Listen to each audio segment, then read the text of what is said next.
أعرض عن المشركين. یہ آیات جن کے میں نے آج خطبہ جمعہ کے لیے انتخاب کیا ہے یہ سورہ انعام کی 105 سے 107 آیات ہیں. بیشتر اس سے کہ ان آیات کے حوالے سے آپ کو کچھ نصیحت کروں. میں بتا دینا چاہتا ہوں کہ اس وقت یہ خطبہ جمعہ مالمو سویڈن سے دیا جا رہا ہے.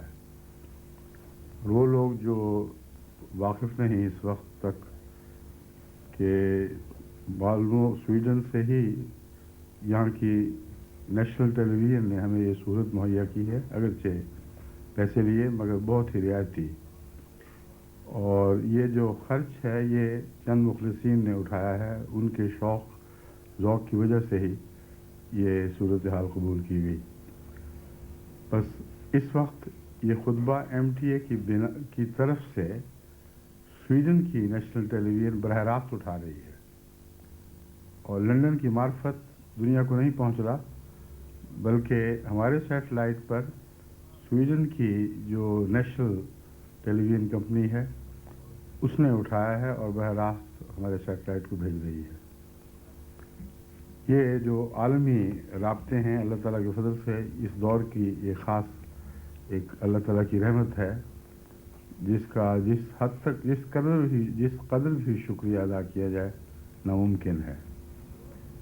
اتنے حیرت انگیز فوائد MTA کے سامنے آ رہے ہیں کہ ہمارے خواب و خیال میں بھی نہیں تھا کہ اللہ تعالیٰ کے فضل سے اتنی زیادہ برکتیں اس نظام میں ہوں گی، اور ضرورت کتنی تھی اس کا بھی کوئی احساس نہیں تھا.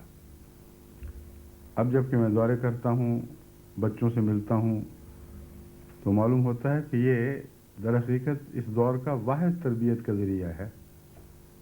ورنہ بھاری تعداد میں ہمارے بچے ہیں جو مربیوں کی تربیت کے دائرے سے باہر ہیں، جن کے ماں باپ کو خود تربیت نہیں آتی، جن کے والدین ان کے عزیز و اقارب خود تربیت کے بہت محتاج ہیں، روزمرہ کے اخلاق سے بھی ناواقف، اسلامی آداب سے لابلد. غرضی کہ یہ ایک ایسی ضرورت حقہ تھی کہ اگر خدا تعالیٰ زبردستیوں میں ہمیں اس طرف انگلی پکڑ کر نہ لے جاتا تو ہمارے وہم و گمان بھی نہیں تھا کہ ہم اس کی طاقت رکھتے ہیں، اور اس وقت رکھتے بھی نہیں تھے. مگر لا علمی میں کہ ہم طاقت رکھتے ہیں جب ہم اس دور میں داخل ہوئے تو اللہ تعالیٰ نے پھر اپنے فضل سے ہماری استطاعت بڑھانی شروع کی، اور اتنی بڑھائی کہ آج 24 گھنٹے مسلسل تمام دنیا میں اگر کوئی ایک ٹیلی ویژن ہے جو مسلسل پیغام بھجوا رہی ہے اور پروگرام دکھا رہی ہے تو صرف MTA ہے. ساری دنیا میں اس کے سوا کوئی نہیں. تبھی حکومتیں بھی حیرت زدہ ہیں، بڑے بڑے ماہرین ادب سے سر جھکاتے ہیں کہ جماعت احمدیہ نے وہ کام کر دکھایا جس کی آج دنیا کی بڑی بڑی حکومتوں کو بھی طاقت نہیں ہے. اگر ہے تو اس طرح کے مختلف ملکوں کے لیے مختلف وقتوں میں الگ الگ پروگرام تو دکھائے جاتے ہیں، مگر وہ بھی ایڈورٹیزمنٹ یعنی اشتہار بازی کے ذریعے اور اس کی خاطر. اور جہاں اشتہار بازی آ جاتی ہے وہاں مخرب اخلاق پروگراموں کا داخل ہونا لازم ہے.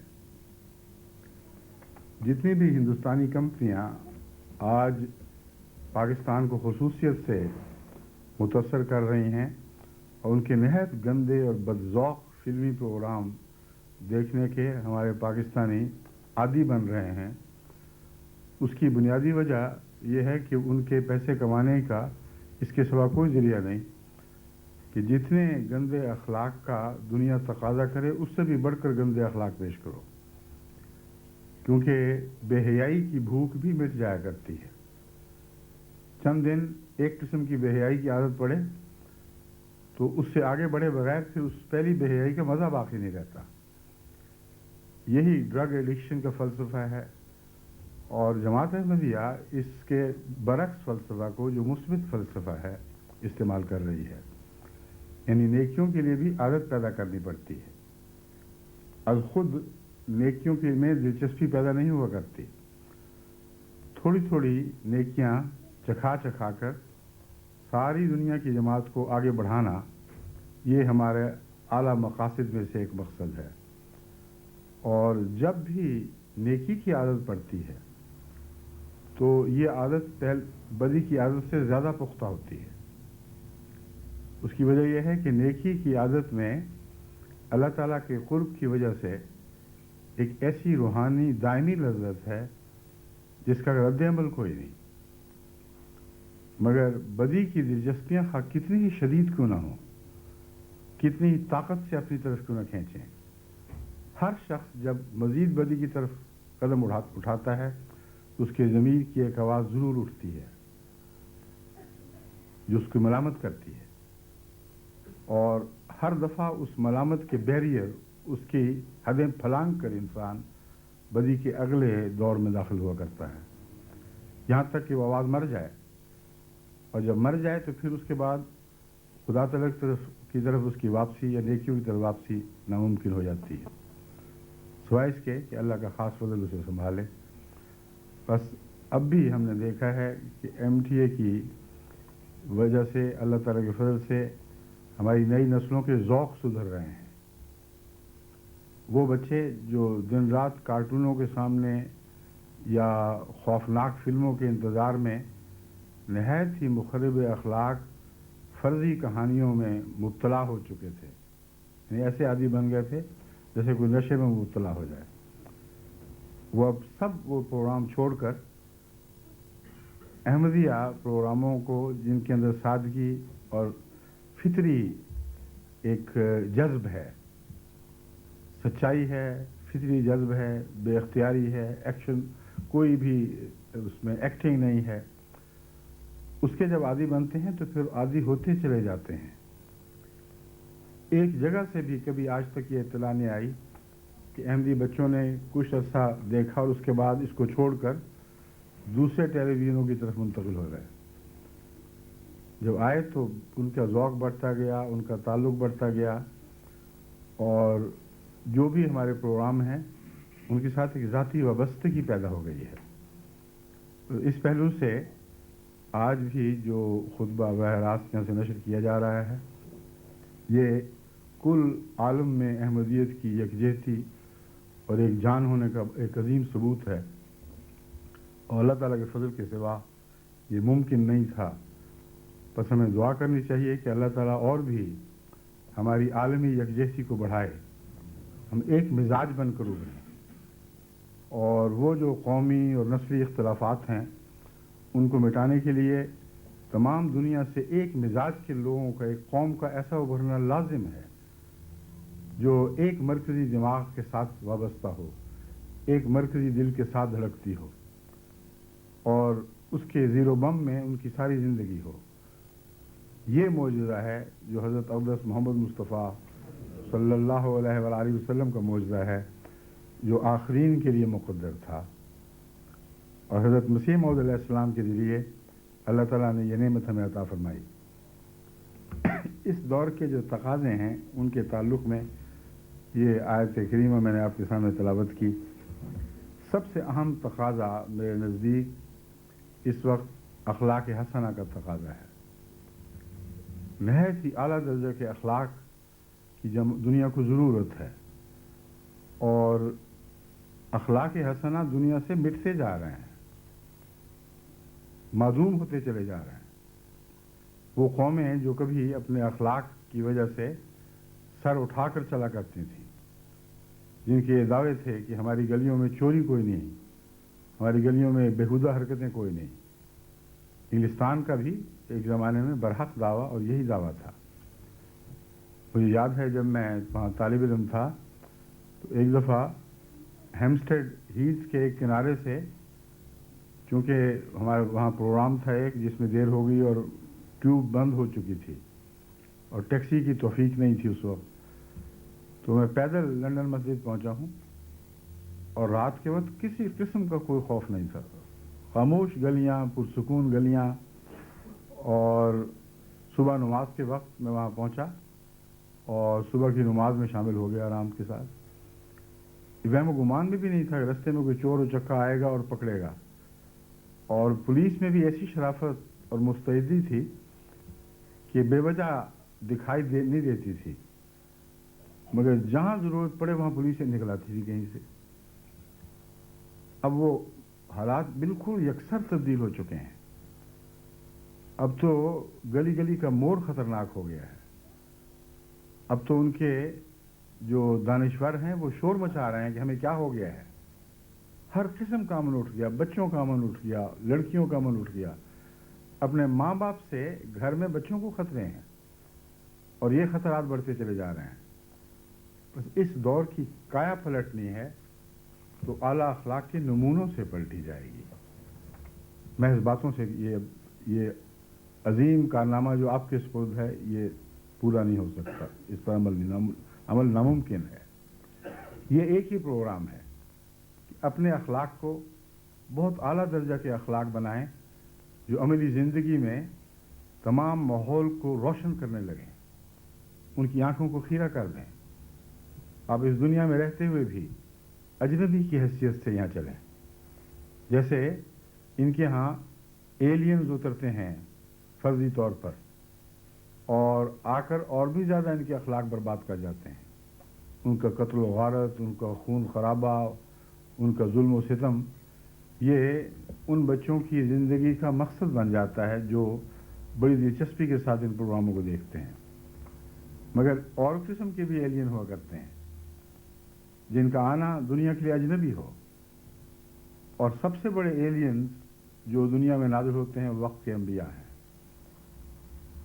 کیونکہ ان کے آنے کے ساتھ ساری سوسائٹی کو بالآخر ان کے رنگ اختیار کرنا ہوتے ہیں اور ان کا خلق غالب آتا ہے، نظریات سے بڑھ کر ان کا خلق غالب آتا ہے۔ اور حضرت مسیح موعود علیہ الصلوۃ والسلام نے حضرت صلی اللہ علیہ وآلہ وسلم کی دعا کے بعد سب سے زیادہ انقلابی طاقت آپ کے خلق بیان فرمائی ہے۔ یہ خلق محمدی تھا جس نے لازماً غالب آنا تھا، اور اجنبی دنیا میں جب ایک اجنبی اترتا ہے تو شروع میں اس کی مخالفت ہوتی ہے، وہ عجیب باتیں کرتا ہے، عجیب ادائیں دکھاتا ہے، لوگ سمجھتے ہیں کہ ہم میں سے نہیں ہے، اس لیے اسے اپنے سے نکال باہر پھینکو۔ مگر بنیادی طور پر انسانی فطرت کی گہرائی میں حسن خلق کے تقاضے ایسے داخل ہیں کہ کوئی دنیا کی طاقت انہیں مٹا نہیں سکتی۔ بد سے بد سوسائٹی میں بھی دل کے اندر کی آواز یہی ہے کہ کاش اس ماحول کو حسن خلق روشن کر دیتا، کاش ہمارے دن بدل جائیں، کاش ہمارا فساد امن میں تبدیل ہو جائے۔ یہ آواز ہر مجرم کی آواز بھی ہے۔ ہر انسان جو بد سوسائٹی کا ممبر ہے، جو اس کی نتیجے میں دن بدن نیچے اتر رہا ہے، اوپر دیکھ کر اوپر چڑھنے کی تمنا اس کی کبھی نہیں مرتی۔ بس دل کی اس آواز کو انبیاء کے خلق ابھارتے ہیں اور بالآخر دل کی آواز جیتا کرتی ہے۔ آج بھی میں نے اپنے ناروے اور سویڈن اور ڈنمارک کے دورے میں محسوس کیا ہے کہ یہاں اگر کوئی چیز تبدیلی لا سکتی ہے تو آپ کے خلق ہیں، آپ کے اخلاق ہیں۔ اخلاق حسنہ کے سوا یہ ممکن نہیں ہے۔ اور اس تعلق میں حضرت مسیح موعود علیہ الصلوۃ والسلام کے چند اقتباس میں نے آج آپ کے سامنے رکھنے ہیں، لیکن اس سے پہلے میں یہ بتا دوں کہ حضرت اقدس محمد مصطفیٰ صلی اللہ علیہ وآلہ وسلم ہی کی پیروی میں حضرت مسیح موعود علیہ السلام نے تمام ان باتوں کو کھولا ہے اور خوب کھولا ہے جو سچائی کو جھوٹ سے الگ کرنے والی، دن کو رات سے الگ کرنے والی، اور اس طرح کھول دیا ہے مضمون کو، اس کے بعد کوئی احمدی یہ شکوہ نہیں کر سکتا کہ حضرت مسیح موعود علیہ الصلوۃ والسلام نے یہ بات ہم سے چھپا لی۔ حضرت صلی اللہ علیہ وآلہ وسلم کا یہی پاک نمونہ تھا جسے اس کامل غلام نے اپنا لیا۔ حضور اکرم صلی اللہ علیہ وآلہ وسلم کے متعلق قرآن کریم فرماتا ہے کہ ہم اس طرح اس لیے آیات کو پھیر پھیر کر تجھے سناتے ہیں تاکہ تو ہم سے مضامین کی گہرائی کا علم سیکھ لے۔ عرفان جہاں تک بھی انسان کو پہنچا سکتا ہے وہاں تک تیرا درک پہنچے۔ اور خدا کا فضل اور رحمت تجھ پر اس طرح نازل ہوں کہ تو مجسم خدا کا فضل اور رحمت بن جائے. یہ مقاصد ہیں حضرت محمد رسول اللہ صلی اللہ علیہ وسلم کے، جس کی وجہ سے خدا تعالیٰ نے جب مختلف مضامین کو، مختلف آیات کو عدل بدل کر چکر دیتے ہوئے کبھی اس پہلو سے کبھی اس پہلو سے روشن کیا، تو مقصد یہ تھا تاکہ آن حضرت صلی اللہ علیہ وآلہ وسلم دنیا کی تدریس کا کام ایسا کامل طور پر کریں کہ جب آپ کے سکھائے ہوئے، آپ حیرت انگیز طور پر آپ کے حکمت سکھانے اور علم سکھانے اور حکمتوں کے راز بتانے کو دیکھیں تو بے اختیار ان کے منہ سے نکلے، تو نے اپنے رب سے سیکھنے کا خوب حق ادا کر دیا، ایسا سیکھا ہے اس کی کوئی مثال دکھائی نہیں دیتی. بس آن حضرت صلی اللہ علیہ وآلہ وسلم کے سکھانے کا کمال تھا جس نے آپ کے غلاموں کے منہ سے یہ فقوے نکال دیے کہ واہ واہ کیسا شاگرد ہے، یعنی اللہ کا شاگرد خدا سے وہ کچھ سیکھ گیا جس کی عام انسان میں طاقت نہیں تھی، کیونکہ تصریف آیات میں عام انسان کی عقل ان کی گہرائی کو پا بھی نہیں سکتی. جو باتیں حکمت کی تہ بتہ راز دون راز بیان کی جائیں ان کے لیے غیر معمولی ذکی اور فہیم انسان کی ضرورت تھی. بس جب آن حضرت صلی اللہ علیہ وآلہ وسلم اللہ کے عرفان کی باتیں کیا کرتے تھے تو صحابہ کے منہ کی آواز ہے جو قرآن نے محفوظ کی ہے، بے اختیار ان کے دل سے آوازیں اٹھتی، سبحان اللہ تو نے اپنے رب سے خوب سیکھا ہے، ایسا سیکھا ہے کہ سیکھنے میں تو نے کمال کر دیا، اور اگر تو نہ سیکھتا تو ہم بھی کچھ نہ سیکھتے. حضرت مسیح موعود علیہ السلام کا بھی بین ہی یہی رنگ ہے. حضرت صلی اللہ علیہ وآلہ وسلم سے سیکھا اور سیکھنے کا حق ادا کر دیا، اور پھر اس طرح کھول کھول کر ہمارے سامنے بیان فرمایا کہ کوئی پہلو اس کا اندھیرے میں رہنے نہیں دیا. ان آیات کا میں ترجمہ اب آپ کے سامنے رکھتا ہوں. قد جاءکم بصائر من ربکم فمن ابصر فلنفسہ ومن عمی فعلیہا. دیکھو اللہ تعالیٰ کی طرف سے بصیرتیں تم تک آ پہنچی ہیں، اور بصیرتیں کس صورت میں آئی ہیں؟ یہ حضرت محمد رسول اللہ کے نزول کی صورت میں نازل ہوئی ہیں. یہ مضمون ہے جو آگے کھلتا ہے. تمہارے پاس ہر قسم کی بصیرتیں، طرح طرح کی عظیم الشان بصیرتیں جو تمہیں روشنی بخشنے والی ہیں تمہارے رب کی طرف سے آ چکی ہیں. فمن ابصر فلنفسہ ومن عمی فعلیہا. اب تم یہ نہیں کہہ سکتے کہ ہم لا علمی میں وہ باتیں کرتے ہیں جو ہم کر رہے ہیں. سب کچھ دیکھ چکے ہو، سب کچھ جان چکے ہو، جانتے بوجھتے ہوئے اگر اب تم کوئی غلط مسلک اختیار کرو تو نہ خدا پر کوئی الزام، نہ محمد رسول اللہ پر کہ گویا انہوں نے سکھانے میں کمی کر دی تھی. پھر جو سیکھے گا تو اسی کے فائدے میں ہوگا، اور جو اندھا بن جائے گا تو اس کا اندھا پن اسی کے خلاف استعمال ہوگا. وما انا علیکم بحفیظ. یعنی حضرت محمد رسول اللہ کے کلام کی صورت میں خدا کا کلام نازل ہو رہا ہے.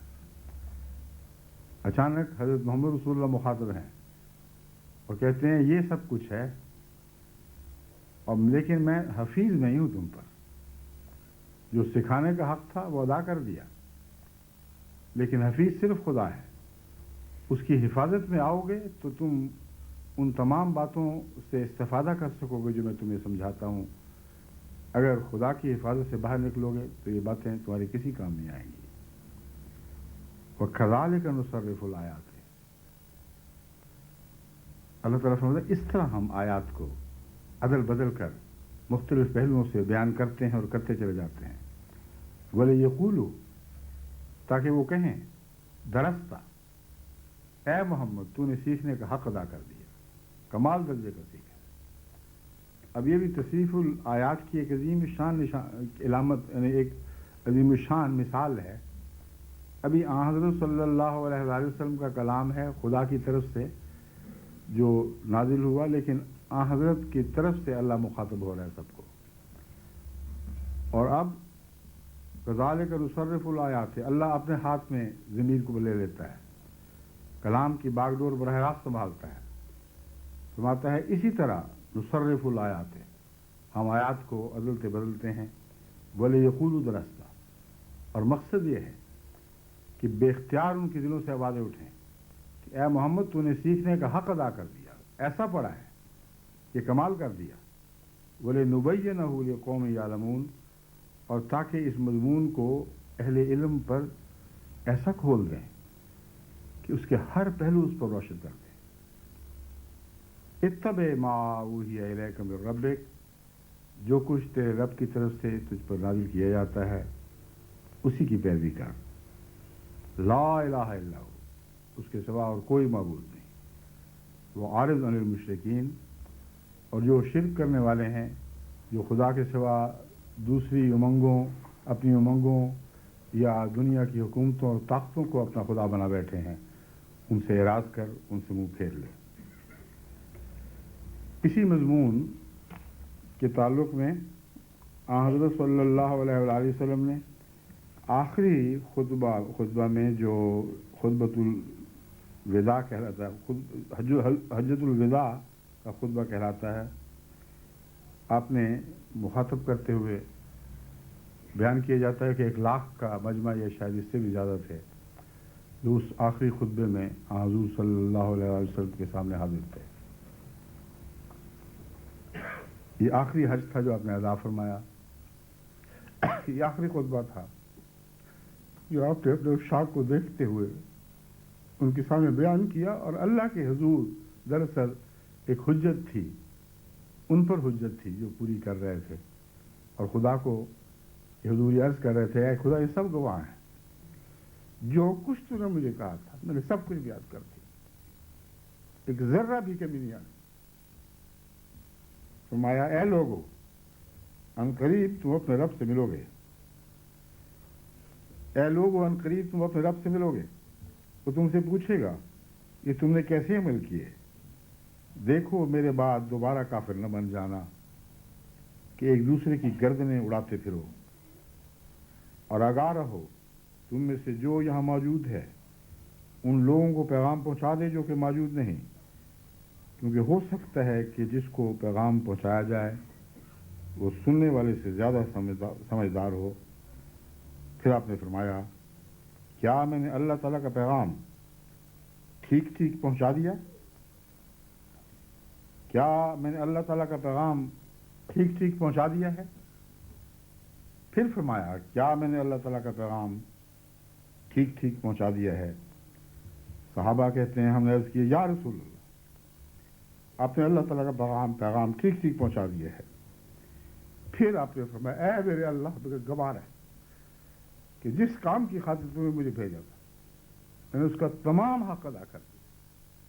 یہ 1,00,000 کا مجمع گواہ ہے، یہ بلند آواز سے اس بات کی شہادت دے رہا ہے کہ جو کام تو نے میرے سپرد کیے تھے وہ تمام تر پورے کر دیے اور یہ پیغام پہنچا دیا۔ یہ آخری خطبہ تھا حجۃ الوداع کا، جس میں شریعت کی تکمیل کا یہ منظر حیرت انگیز ہے، یعنی شریعت صرف مکمل نہیں ہوئی بلکہ وہ کامل رسول جس نے شریعت کو بنی نوع انسان تک پہنچانا تھا، اس نے 1,00,000 کے مجمع میں ان سے یہ گواہی لی اور خدا کے حضور اس گواہی کو پیش کیا کہ خدا میں اپنا حق ادا کر چکا۔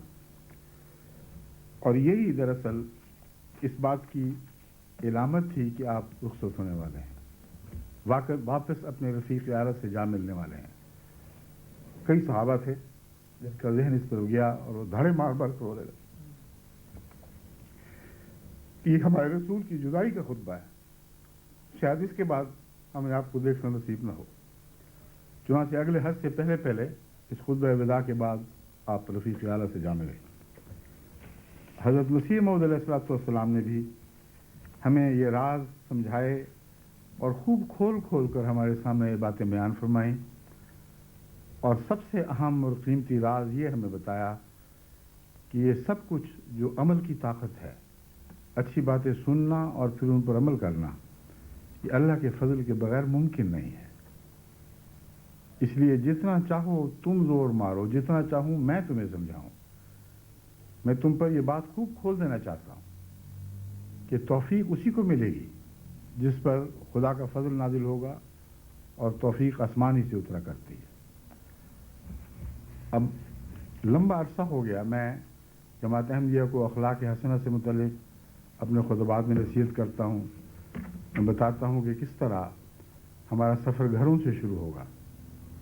جب تک ہمارے گھروں میں اخلاق حسنہ کے نمونے جاری نہ ہوں، جب تک خاوند اور بیوی کے درمیان، باپ اور بیٹی اور باپ اور بیٹوں کے درمیان، ماں اور بیٹیوں اور ماں اور بیٹوں کے درمیان ایک جنت کا سا معاشرہ قائم نہ ہو، اور اخلاق حسنہ کے پاک نمونے گھروں میں جاری نہ ہوں، اس وقت تک یہ دعویٰ کہ ہم دنیا کو تبدیل کر دیں گے محض ایک جنت الحمقاء میں بسنے والی بات ہے۔ یعنی احمق بھی تو ایک جنت بنا لیا کرتے ہیں اور ان جنتوں میں جا بستے ہیں، لیکن حقیقت میں وہ جنتیں اور ہیں جن میں ان لوگوں کی رسائی ہوگی جو صاحب عقل ہیں۔ احمق کو وہاں تک کوئی رسائی نہیں۔ بس یاد رکھو، حضرت مسیح موعود علیہ الصلوۃ والسلام نے بھی اسی طرح دراست کے حق ادا کیے اور ہمیں خوب کھول کھول کر سمجھا دیا، کیونکہ میں سمجھتا ہوں کہ اس دور کا انقلاب اخلاق حسنہ سے وابستہ ہے، کیونکہ مجھے کامل یقین ہے کہ دنیا کو آج سب سے زیادہ اخلاق کی پیاس ہے۔ دلائل کی دنیا میں تو ہر انسان یہ طاقت ہی نہیں رکھتا کہ بڑے بڑے اہل علم اور اہل فضل پر غالب آ سکے۔ اگر وہ سچا بھی ہو تو دنیا بہت چالاک ہے، اور دنیا ظاہری علوم میں اتنی ترقی کر چکی ہے کہ ایک عام سادہ لو انسان کے لیے اور ایک مخلص احمدی کے لیے جس نے بات بھی دنیا کے برعکس کرنی ہو، کیسے ممکن ہے کہ وہ ان لوگوں کو سمجھا کر ان کو مغلوب کر سکے۔ لیکن ایک چیز ہے جو دنیا کے پاس نہیں، وہ اخلاق حسنہ ہے۔ ایک چیز ہے جس کی پیاس دنیا میں بڑھتی چلی جا رہی ہے۔ بس آج اخلاق حسنہ سے آپ بڑے بڑے علماء اور اہل علم و فضل کے منہ بند نہیں کر سکتے، مگر ان کے کردار تبدیل کر سکتے ہیں، کیونکہ اخلاق حسنہ میں ایک حیرت انگیز انقلابی طاقت ہوا کرتی ہے۔ وہ لوگ جو اخلاق حسنہ سے وابستہ وہ آراستہ ہو کر دنیا میں پھرتے ہیں، وہ اس سے بہت زیادہ روشن ہوتے ہیں، جیسے جگنو کی دم چمکتی ہے۔ اندھیری رات میں جگنو کی دم بھی تو چمکا کرتی ہے، مگر ایک چھوٹی سی روشنی ہے جو دوسرے جگنوں کو اس کی طرف کھینچ لاتی ہے۔ کچھ کیڑے مکوڑے ان سے راہ پا جاتے ہیں، مگر مومن کا نور تو اس سے آگے بھاگتا ہے، اس کے دائیں طرف آگے بڑھتا ہے، اور مومن کا نور دور دور تک لوگوں کے لیے ماحول کو روشن کر دیتا ہے۔ یہ نور اخلاق فاضلہ کا نور ہے، اخلاق حسنہ کا نور ہے۔ حضرت محمد مصطفیٰ صلی اللہ علیہ وسلم کی سنت کو اپنانے کا نور ہے۔ اس کو اپنے عادات میں داخل کر لیں، اس نور سے آراستہ ہو جائیں، تو آپ از خود چمکنے لگیں گے۔ آپ کی غربت، آپ کے پھٹے پرانے کپڑے، آپ کی سادگی آپ کی راہ میں حائل نہیں ہو سکتی، کیونکہ وہ چیزیں ہیں جو اللہ کے نور کو روکا نہیں کرتی، بلکہ بسا اوقات بڑھانے کا موجب بن جاتی ہیں۔ کئی مرتبہ ایسا ہوا ہے کہ ایک غریب انسان جو سادہ پھٹے ہوئے کپڑوں میں ہو، اس کا نور مجسم نور بن جاتا ہے، اور اس کا نور خدا کے فضل اور رحمت کو اپنی طرف اس طاقت کے ساتھ کھینچتا ہے، یا یوں کہنا چاہیے کہ اللہ کا فضل اور رحمت اس پر اس حیرت انگیز شفقت کے ساتھ برستے ہیں کہ وہ شخص جو پھٹے پرانے سادہ کپڑوں میں ملبوس ہو، بسا اوقات اس کی باتیں خدا کی باتیں بن جاتی ہیں۔ چنانچہ حضرت صلی اللہ علیہ وآلہ وسلم نے فرمایا،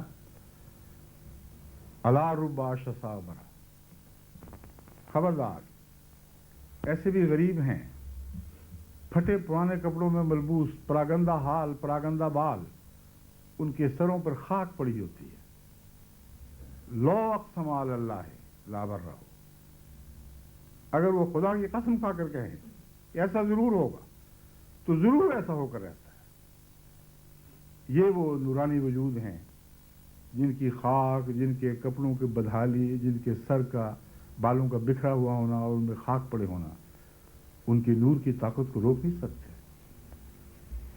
کیونکہ خدا ان کے ساتھ ہوتا ہے۔ ایسے غریب اور فقیر لوگ جب کہہ دیتے ہیں کہ خدا کی قسم یہ یوں ہی ہوگا، تو ویسا ہی ہوتا ہے، کیونکہ اللہ کی تقدیر ان کے آواز کے ساتھ چلتی ہے۔ یہ وہ تبدیلی کرنے والے لوگ ہیں جو دنیا میں انقلاب برپا کیا کرتے ہیں۔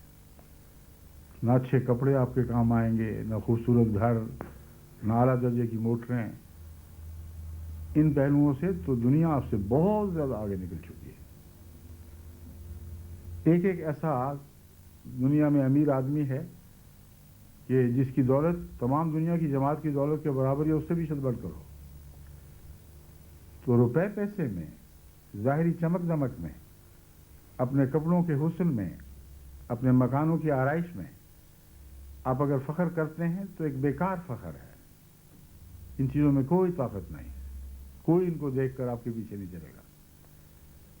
مگر غربت میں خدا ترسی، غربت میں خدا کے اخلاق کو اپنانا، اس کی صفات حسنہ کو اپنے وجود میں جاری کر لینا، صرف یہ ایک طاقت ہے جو جماعت احمدیہ کو نصیب ہو رہی ہے اور بڑھ رہی ہے، اور اسی کی طرف میں آپ کو بلاتا ہوں کہ اس طاقت کی پرورش کریں، اسے اور بڑھائیں۔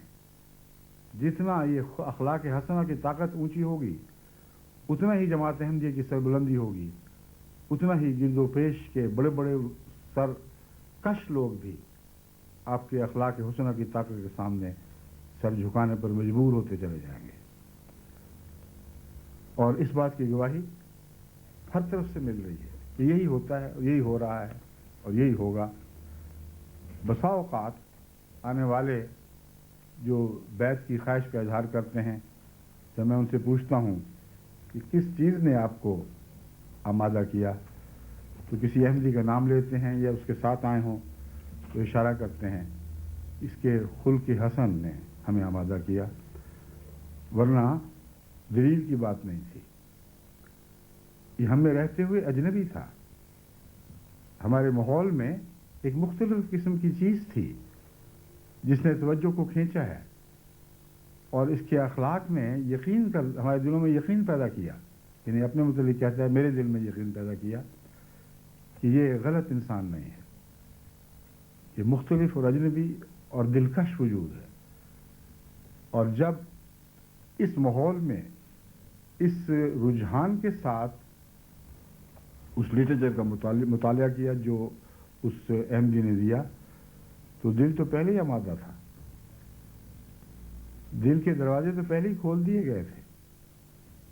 اس نے ہر بات پر آمنا و صدقنا کہا، کیونکہ جب اس شخص سے پیار ہو جائے جس کے اخلاق متاثر کرتے ہیں تو اس کی باتوں کے خلاف دل میں کوئی رد عمل نہیں ہوتا، اور پھر تبلیغ کام آتی ہے، پھر منہ کے لفظ میں بھی طاقت پیدا ہو جاتی ہے۔ بس آج ہم نے اس دور میں، جس دور میں احمدیت داخل ہوئی ہے، سب سے زیادہ اخلاق حسنہ کی حفاظت کرنی ہے، سب سے زیادہ اخلاق حسنہ کو اپنا کر اس طاقتور ہتھیار کے ذریعے دنیا پر غالب آنا ہے۔ اور آپ یقین جانیں کہ دنیا کی بڑی سے بڑی قومیں بھی اس ہتھیار کا دفاع نہیں جانتی، کیونکہ وہ اس ہتھیار سے خالی ہیں، ان کو علم ہی نہیں کہ اخلاق حسنہ ہوتے کیا ہے۔ ظاہری خلق کے لحاظ سے آپ کو بہت اچھے اچھے لوگ ملیں گے، مگر ظاہری خلق جو سویلائزیشن کے نتیجے میں پیدا ہوتا ہے اس کے اندر کوئی بقا نہیں۔ جب اس کے مفادات سے دوسرے کے مفاد ٹکراتے ہیں تو وہ خلق محض ایک فلم سی دکھائی دیتا ہے، جھلی سی جو اس کے وجود پر تھی، اور فوراً پھٹ جاتی ہے۔ بڑی بڑی معزز قومیں ہیں، بڑی بڑی مہذب قومیں ہیں، جن کے مفادات جب کسی غریب سے غریب قوم سے بھی ٹکرائیں تو ساری اخلاقیات کی جھلی پھٹ کر پارا پارا ہو جاتی ہے۔ اندر سے ایک وحشی درندہ نکلتا ہے، اس کے ناخن جو پہلے اندر چھپے ہوئے تھے، انگلیوں کے اندر دبے ہوئے تھے، وہ باہر نکل آتے ہیں، اس بھیڑیے کی طرح جو ایک کہانی میں ایک بچے کی نانی بن کر بیٹھا ہوا تھا۔ اور جب وہ اس کے قابو آیا تو پھر اس کے ناخن باہر نکلے، پھر اس کے دانت باہر نکلے اور اس کی اصلیت تب ظاہر ہوئی۔ بس جن اخلاق حسنہ سے آپ متاثر ہیں جو خدا کے بغیر ہوتے ہیں، اور خدا تعالیٰ کے پر ایمان کے بغیر بھی دنیا کو ہلکے پھلکے سے اخلاق میسر ضرور آتے ہیں، لیکن جب بھی ان کے طبی نفسی تقاضوں سے ان اخلاق کا ٹکراؤ ہو تو ان کے اخلاق پارا پارا ہو کر بکھر جاتے ہیں۔ غریب قومیں جن کے اندر خون کا قطرہ بھی باقی نہیں، ان کے خون کو بھی چوسنے کے لیے وہ اسی طرح دام تیز کرتے ہیں جیسے امیر قوموں کے سے دولتیں لوٹنے کے لیے تیز کرتے ہیں۔ اب افریقہ کا کیا حال ہے؟ کئی جگہ افریقہ کے ممالک کا یہ حال ہو چکا ہے کہ جیسے انیمیا کی آخری صورت ہو، اس کے بعد ان کو خود خون کے ٹیکے دے کر ان کو زندہ کرنا پڑتا ہے تاکہ یہ زندہ ہو، تو پھر ہم دوبارہ اس کمائی سے جو یہ خود کرے اپنا خون واپس لیں اور اس سے بھی زیادہ سود در سود واپس لیں۔ یہ اخلاق حسنہ ہے؟ یہ ہرگز اخلاق حسنہ نہیں۔ قرآن کریم کی تعریف کے مطابق حضرت صلی اللہ علیہ وآلہ وسلم کو خدا نے جو تعلیم بخشی، جس خلق کے آپ نمونہ بنے، اس کے متعلق تفصیلی گفتگو کا تو وقت نہیں، مگر یاد رکھیں اس نمبر کی نقطہ یہ ہے، وَلَا تَمْنُنْ تَسْتَكْثِرْ، کبھی کسی پہ احسان نہ کر اس نیت کے ساتھ کہ تو اس سے کچھ زیادہ لے گا، اس کے بدلے تجھے فائدہ پہنچے گا۔ بس حضرت صلی اللہ علیہ وآلہ وسلم کی اخلاق کا اگر کوئی خلاصہ ہو سکتا ہے تو یہ ہے کہ آپ کا دینے کا ہاتھ ہمیشہ اوپر رہا ہے، کبھی اس نیت سے ایک ذرہ بھی آپ نے کسی پر احسان نہیں فرمایا کہ یہ میرے کام آ جائے گا بعد میں، ہو سکتا ہے کسی وقت اس کی ضرورت پڑ جائے، یا ہو سکتا ہے یہ امیر ہو جائے تو میں اس کی دولت سے فائدہ اٹھاؤں۔ یہ سب جاہلانہ باتیں ہیں۔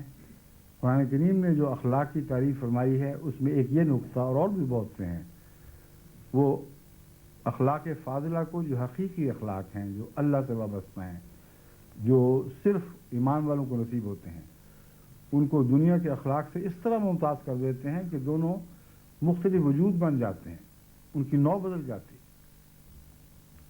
دنیا کے اخلاق ان کی اخلاق حسنہ جو قرآن سکھاتا ہے، جو محمد رسول اللہ کو عطا ہوئے، ان کے مقابل پر کوئی حیثیت ہی نہیں رکھتے، گویا وہ اخلاق ہی نہیں ہے۔ وہی مثال ان پر آتی ہے کہ تیرے حسن کے شعلے کے حضور شمع کے منہ پہ جو دیکھا تو کہیں نور نہ تھا۔ رات محفل میں تیرے حسن کے شعلے کے حضور شمع کے منہ پہ جو دیکھا تو کہیں نور نہ تھا۔ یہ اگر حقیقت میں شعر کسی ذات پر صادق آتا ہے تو حضرت محمد رسول اللہ کے چہرے پر صادق آتا ہے۔ وہ اخلاق حسن ہے جو آپ سے وجود میں آئے، آپ سے ظاہر۔ خدا کی قسم کھاتا ہوں کہ ان اخلاق کو دیکھ کر دنیا کے اخلاق کے چہرے کو دیکھے تو کہیں نور دکھائی نہیں دے گا۔ تمام نور کا مجمع، تمام نور جس پر مرتکز ہو گیا، جو منبع بھی بنا، جسے نور پھوٹا اور پھر اسی میں نور مرکوز ہو گیا، وہ حضرت محمد مصطفیٰ صلی اللہ علیہ وآلہ وسلم کا حسن ہے۔ بس اس طرف توجہ کریں۔ ایک ہی وجود ہے جس کے متعلق اللہ تعالیٰ نے فرمایا اِنَّكَ لَعَلَىٰ خُلُقٍ عَظِيمٍ، اے محمد تیرا قدم اخلاق کے چوٹی پر واقع ہے، تو منزل بہ منزل اخلاق میں نہیں بڑھ رہا، اخلاق تیرے قدموں کے نیچے ہیں۔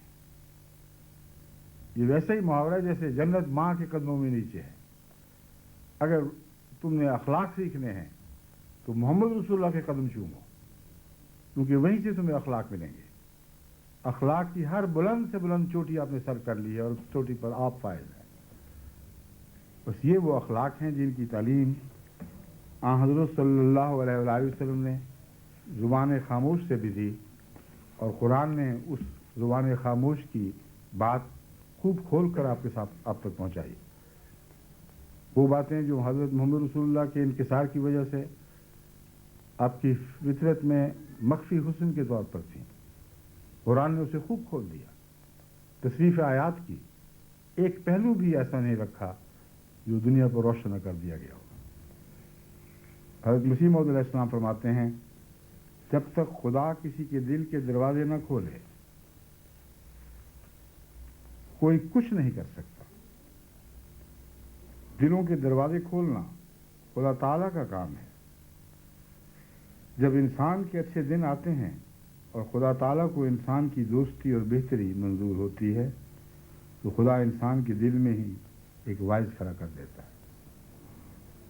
کسی گہری عرفان کی بات ہے، جب تک دل میں خدا وائز نہ کھڑا کرے اس وقت تک بیرونی بات انسان پر کچھ بھی اثر نہیں کر سکتی۔ اثر کرتی ہے تو نفس کی آواز بن کر اثر کرتی ہے۔ یہ ایک ایسا فطرت کا گہرا راز ہے جسے لوگ کم سمجھتے ہیں۔ وہ سمجھتے ہیں کہ باہر کی بات نے ہم پر اثر کیا۔ باہر کی بات جب تک نفس کے اندر سے ایک ہم نوا نہ پیدا کر دے، اس آواز کی تائید میں دل نہ بول اٹھے، اس کوئی بھی اثر نہیں کر سکتا۔ جیسے کہ غالب نے کہا، دیکھنا تقریر کی لذت کہ جو اس نے کہا، میں نے یہ جانا کہ گویا یہ بھی میرے دل میں ہے۔ اس مقام تک پہنچانا انبیاء کا کام ہے اور انبیاء کے غلاموں کا کام ہے۔ حضرت مسیح موعود علیہ السلام نے دیکھو کیسے راز کی بات فرمائی، بیان فرمائی، جب تک تمہارے دل میں کوئی بات ایک وائز نہ اٹھا دے، ایک تمہارے دل کے اندر سے ایک نصیحت کرنے والا نہ اٹھ کھڑا ہو، اس وقت تمہیں بیرونی بات کوئی فائدہ نہیں پہنچا سکتی۔ اور پھر کیسے پیارے انداز میں بیان فرمایا، جب انسان کے اچھے دن آتے ہیں دل اشش کر اٹھتا ہے۔ حضرت مسیح موعود علیہ السلام کی تحریروں کو پڑھتے ہوئے کیسا پیارا فکرہ ہے، جب انسان کے اچھے دن آتے ہیں تو کیوں نہ اپنے اچھے دنوں کے لیے دعا کرو، کیوں نہ خدا سے التجا کرو کہ ہمارے دن پھیر دے اور ہمارا دل بے اختیار کہہ اٹھے کہ ہمارے اچھے دن آ گئے۔ بہار کا سماں پیدا ہو تو پھر کونپلیں ضرور پھوٹیں گی، پھر اندر کا وائز ضرور بیدار ہوگا۔ فرماتے ہیں اور جب تک خود انسان کے اندر یہ وائز پیدا نہ ہو تب تک بیرونی وائزوں کا اس پر کچھ بھی اثر نہیں ہوتا۔ وہی بات ہے جو میں اللہ کا احسان ہے کہ میں آپ کے سامنے پہلے بھی پیش کرتا رہا ہوں، مگر حضرت مسیح موعود علیہ السلام کے الفاظ میں سن کر تو اس کا لطف ہی اور ہے۔ کیسے دلکش، کیسے حسین، کیسے گہرے سچے انداز سے آپ نے بیان فرمایا، جب تک بیرونی باتوں کا اس پر کچھ بھی اثر نہیں ہوتا، جب تک اس کے اندر سے ایک وائز نہ پیدا ہو۔ مگر وہ کام خدا کا ہے، ہمارا کام نہیں۔ ہمارا کام صرف بات کا پہنچا دینا ہے۔ تصرف خدا کا کام ہے۔ کذالک نصرف الآیات، دیکھیں اس قرآن کے گہرے فلسفے کے ساتھ کس طرح آپ کا کلام وابستہ ہے، ساتھ ساتھ چل رہا ہے۔ کوئی ایک بات بھی حضرت مسیح موعود علیہ السلام ایسی نہیں فرماتے جس کی بنیاد حضرت اقدس محمد رسول اللہ صلی اللہ علیہ وسلم کی نصائح اور نیک عمل میں نہ ہو، اور قرآن کی آیات کے تابع اس کے سائے میں وہ بات نہ آگے بڑھتی ہو۔ ہر بات کی کوئی نہ کوئی بنیاد آپ کو لازماً قرآن میں ملے گی۔ فرماتے ہیں تصرف خدا کا کام ہے، ہم اپنی طرف سے بات کو پہنچا دینا چاہتے ہیں۔ ایسا نہ ہو کہ ہم پوچھے جائیں اور بات پہنچانے میں کتنی ذمہ داری ہے اور کتنا خدا کا خوف ہے۔ ایسا نہ ہو کہ ہم پوچھے جائیں کہ کیوں اچھی طرح سے نہیں بتایا۔ اسی واسطے ہم نے زبانی بھی لوگوں کو سنایا ہے، تحریری بھی اس کام کو پورا کر دیا۔ سبحان اللہ و بحمدہ، سبحان اللہ العظیم۔ واقعی حضرت مسیح موعود علیہ السلام نے بھی حضرت محمد رسول اللہ سے سیکھنے اور سکھانے کے خوب رنگ سیکھے، اور جو حق تھا وہ خوب پورا کر دیا۔ پھر حضرت مسیح موعود علیہ السلام فرماتے ہیں ساری ہمت اور قوت تبدیل اخلاق میں صرف کرو۔ ہماری جماعت میں شاہ زور اور پہلوانوں کی طاقت رکھنے والے مطلوب نہیں ہیں، اگر یہ وہم ہو کہ بڑے بڑے کھلاڑی، بڑے بڑے باکسنگ کرنے والے، بڑے بڑے کشتیاں لڑنے والے جماعت میں آئیں گے تو جماعت کی عزت افزائی کے موجب بنیں گے، تو فرماتے ہیں اس وہم کو دل سے نکال دو. ہمیں ان پہلوانوں کی ضرورت نہیں ہے، بلکہ ایسی قوت رکھنے والے مطلوب ہیں جو تبدیل اخلاق کے لیے کوشش کرنے والے ہوں. اب دیکھیں فقرے کتنے سچے، کتنے محتاط ہیں. یہ نہیں فرمایا جو عظیم اخلاق والے آ جائیں.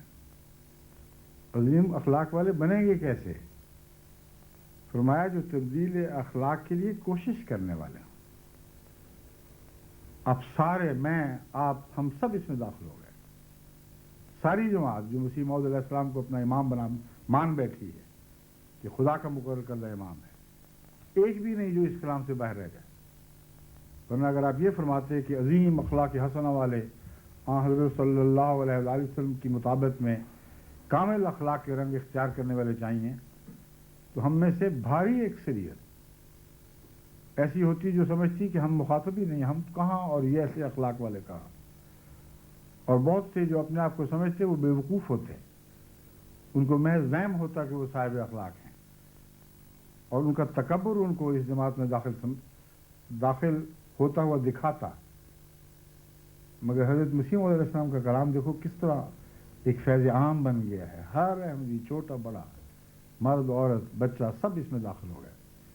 تو ہمیں کوشش کرنے والے چاہیے، تو وہ کوشش تو شروع کریں. اور وہ کوشش کیسے شروع کی جائے اس کے گر بھی حضرت مسیح علیہ السلام ہمیں خوب کھول کر سمجھاتے ہیں. یہ ایک امر واقعی ہے کہ وہ شاہزور اور طاقت والا، کہ وہ شاہزور اور طاقت والا نہیں جو پہاڑ کو جگہ سے ہٹا سکے. نہیں، اصل بہادر وہی ہے جو تبدیلی اخلاق پر مقدرت پاوے، کوشش کرے اور پھر چھوڑے نہیں، یہاں تک کہ اس کی طاقت بڑھ جائے، یہاں تک کہ وہ اس بات کا اختیار حاصل کر لے خدا تعالیٰ سے کہ اپنے اخلاق کو تبدیل کر دکھاوے. بس یاد رکھو کہ ساری ہمت اور قوت تبدیل اخلاق میں صرف کر دو، تبدیل اخلاق میں صرف کرو، کیونکہ یہی حقیقی قوت اور دلیری ہے. پھر حضرت مسیح موعود علیہ السلام ایک اور موقع پر فرماتے ہیں خدا تعالیٰ چاہتا ہے کہ تمہیں ایک ایسی جماعت بنا دے کہ تم دنیا کے لیے نیکی اور راست بازی کا نمونہ ٹھہرو. پہلے حوالے کے بعد اب جو یہ حوالہ پڑھ رہا ہوں اس مقصد کی خاطر آپ کو سمجھانے کے لیے کہ آپ اگر کوشش کریں گے تو ضرور کامیاب ہوگی، کیونکہ یہ کوشش ہواؤں کے رخ کی کوشش ہوگی. اگر ہوا کے رخ کے مقابل پر آپ دوڑ لگانے کی کوشش کریں تو بسا اوقات آپ کی کوشش ناکام ہو جائے گی. بعض دفعہ مخالف ہوا کے جھونکے تو انسان کو اٹھا کر پیچھے کی طرف دھکیل دیتے ہیں. ایسے سائیکل چلانے والے اندھیوں میں جو سائیکل چلاتے ہیں وہ جانتے ہیں کہ پورے زور سے آگے بڑھ رہے ہیں اور سائیکل دھکیل کے پیچھے جا پڑتا ہے. مجھے بھی خود اس کا تجربہ ہو چکا ہے. بعض دفعہ بسوں کو آندھیوں کی تیزی روک کر پیچھے کی طرف دھکیل دیتی ہے. تو حضرت مسیح علیہ السلام نے جو فرمایا ہے وہ یہ ہے کہ خدا چاہتا ہے، آسمان سے ہوائیں چل پڑی ہیں کہ تمہیں اخلاق حسن عطا کرے. اب تم کس بات میں کس تردد میں مبتلا ہو، اب کیوں رکتے ہو؟ کوشش کرو اور یقین رکھو کہ تمہاری کوششیں ان آسمانی ہواؤں کے رخ پر چلنے کے نتیجے میں کامیاب ہوں گی جن کو چلانے کا خدا نے فیصلہ فرما دیا ہے. خدا تعالیٰ چاہتا ہے کہ تمہیں ایک ایسی جماعت بنا دے کہ تم تمام دنیا کے لیے نیکی اور راست بازی کا نمونہ ٹھہرو. تو اپنے درمیان سے ایسے شخص کو جلد نکالو جو بدی اور شرارت اور فتنہ انگیزی اور بدنفسی کا نمونہ ہے. جو شخص ہماری جماعت میں غربت اور نیکی اور پرہیزگاری اور حلم اور نرم زبانی اور نیک مزاجی اور نیک چلنی کے ساتھ نہیں رہ سکتا وہ جلد ہم سے جدا ہو جاوے. بس ایسے لوگ لازماً جدا ہو جاتے ہیں اگر غالب ماحول ان کے مزاج کے مخالف ہو.